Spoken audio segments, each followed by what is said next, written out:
Здравствуйте, самые лучшие зрители! Меня зовут Полина. Ну что, как говорят, лучший отдых– это смена деятельности. До этого мы шили из старых джинсов, а сегодня будем отдыхать, наслаждаться шитьем из хороших хлопковых тканей. Когда начинаешь жизнь с чистого листа, очень важно, чтобы этот лист доставался из пачки, а не отрывался от рулона.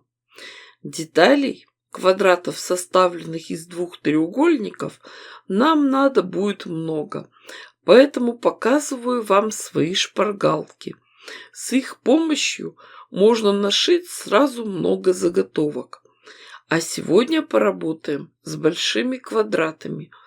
По нашей задумке берем две контрастные ткани, темные, светлые. Рисуем две диагонали. А потом еще через центр проводим два перпендикуляра. Дальнейшая работа довольно простая. По обе стороны от нарисованных диагоналей прокладываем строчки. Нитки берем нейтральные, светло-серые. Строчка мелкая, крепкая. Закрепки делаем обязательно в начале, в середине и в конце. Шьем сразу много, одну деталь за другой, нитки не обрываем.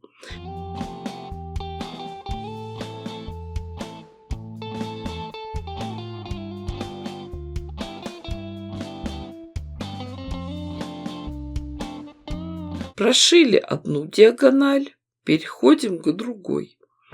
В своих видео показываю самые технологичные способы работы. Экономим нитки, время, силы и нервы.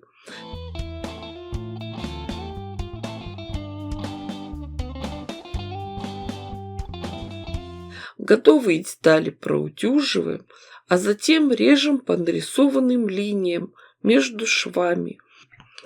Из одной большой детали получаются сразу 8 маленьких квадраты, составленные из двух треугольников. Работа с утюгом обязательно на всех этапах. Учимся правильно раскрывать эти детали. Укладываем их светлой стороной вниз, темную отгибаем наверх. Будьте очень внимательны и осторожны с диагональным швом. Здесь идет срез по косой, он тянется. Старайтесь не деформировать заготовки. Знаете, девочки, с этими замечательными блоками можно получить множество новых узоров. Сегодня делаем яркий красный центр, затем получается светлая полоска, а дальше уже синяя рамка. При этом вы же понимаете, что такие лоскутки единственные и неповторимые. У каждой мастерицы получается свой узор. Сшивать будем колонками. Сначала соединим вместе детали первой и второй колонки, потом третьей и четвертой. Детали в каждой колонке соберем, сложим стопочкой. Перенесем эти детали поближе к швейной машинке и начнем работу. Строчку делаем крепкой, мелкой. Закрепки обязательно. Цвет ниток нейтральный, светло-серый.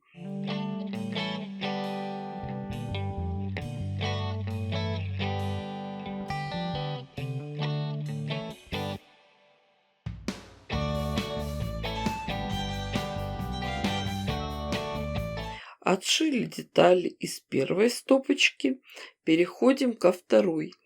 Шьем гирляндой, нитки не обрываем. Никаких промежутков между деталями не делаем.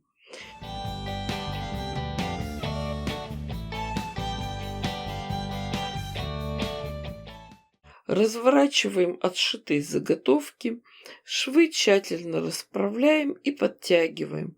Можно сразу же и проутюжить. Затем переходим к соединению этих заготовок. Здесь главное не запутаться и ничего не перекрутить.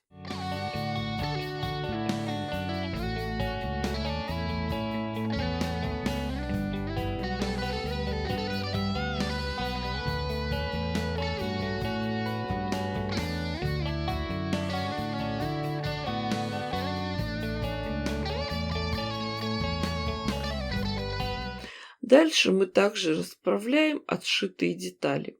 Смотрите, какая интересная конструкция у нас получилась. Все ряды держатся на нитках, на соединительных швах.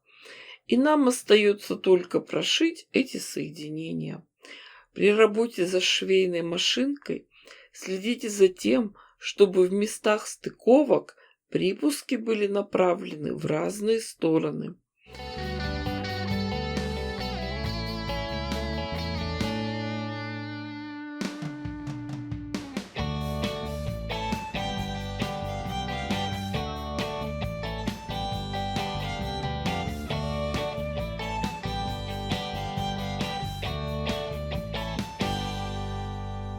Готовое полотно надо тщательно проутюжить с паром. Хорошенько подтягиваем и расправляем все швы. Естественно, заготовку надо укрепить. Возьмем ткань для обратной стороны, наполнитель и цветную лоскутную часть. Бэк и наполнитель должны быть немного больше лоскутного верха. Аккуратно все раскладываем, подтягиваем. Профессионалы называют это соединение сэндвич. Скалываем его английскими булавками для квилтинга. Они изогнутой формы. Обратите внимание, что первую булавку мы втыкаем в центр, а потом уже движемся к краям. Сразу же можно наметить линии стежки. Прошьем основные линии. Подчеркнем форму звезды. Показываю самый главный секрет красивой стежки. Это приставной столик. Надо, чтобы полотно лежало ровно на одной плоскости с игольной пластиной. Стежку начинаем с центрального шва. Доходим до конца детали, переходим на кусочек вспомогательной ткани. Нитки обрезаем. Прокладываем следующую строчку. Стежку делаем в шов прямой строчкой, обычной лапкой.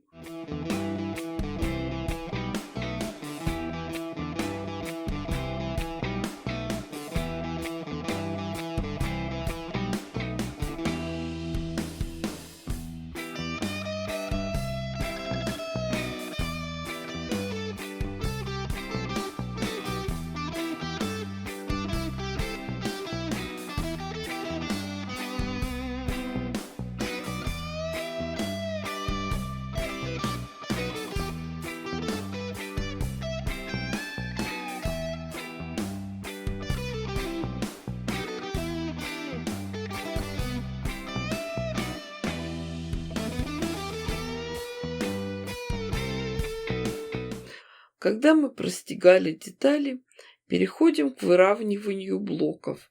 Ведь в процессе стежки лоскутная часть может растянуться или наоборот уменьшиться. Часть размера заберет наполнитель.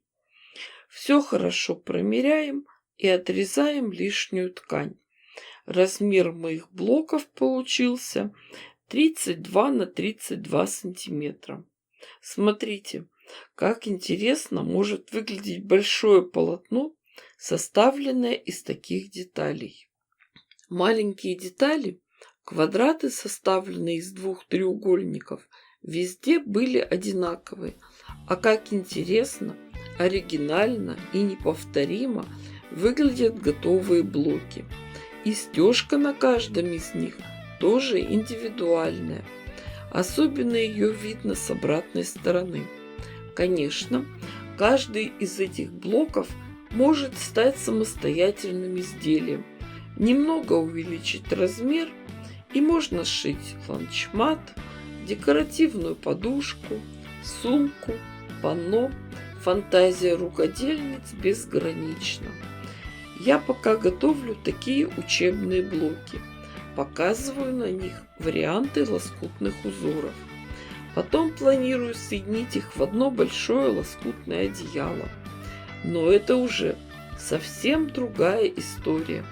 Поэтому, кто еще не подписан, обязательно подпишитесь, чтобы не пропустить мое новое видео. Присоединяйтесь к моим группам ВКонтакте, Одноклассниках и Дзен. А мои самые свежие видео вы можете увидеть на Бусти в хорошем качестве и без рекламы. Ставьте классы, пишите комментарии. С вами была Полина.